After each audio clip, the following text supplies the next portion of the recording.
হাজার বছর ধরে আমি পথ হাঁটিতেছি পৃথিবীর পথে। সিংহল সমুদ্র থেকে নিশীথের অন্ধকারে মালয় সাগরে অনেক ঘুরেছি আমি। বিম্বিসার অশোকের ধূসর জগতে সেখানে ছিলাম আমি। আরো দূর অন্ধকারে বিদর্ভ নগরে আমি ক্লান্ত প্রাণ এক। চারিদিকে জীবনের সমুদ্র সফেন। আমারে দুদণ্ড শান্তি দিয়েছিল নাটোরের বনলতা সেন।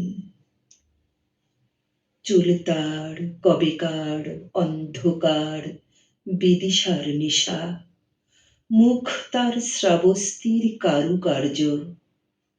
অতি দূর সমুদ্রের পর হাল ভেঙে যে নাবিক হারাইছে দিশা।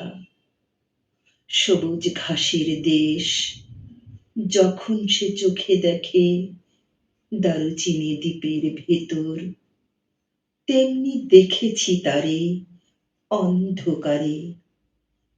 বলেছে সে, এতদিন কোথায় ছিলেন? পাখির নীড়ের মতো চোখ তুলে নাটোরের বনলতা সেন। সমস্ত দিনের শেষে শিশিরের শব্দের মতন সন্ধ্যা আসে।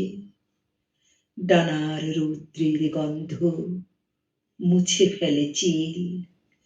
পৃথিবীর সব রং নিভে গেলে পাণ্ডুলিপি করে আয়োজন। তখন গল্পের তরে জোনাকির রঙে ঝিলমিল।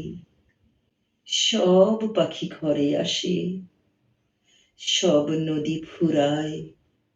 এ জীবনের সব লেনদেন থাকে শুধু অন্ধকার মুখোমুখি বসিবার।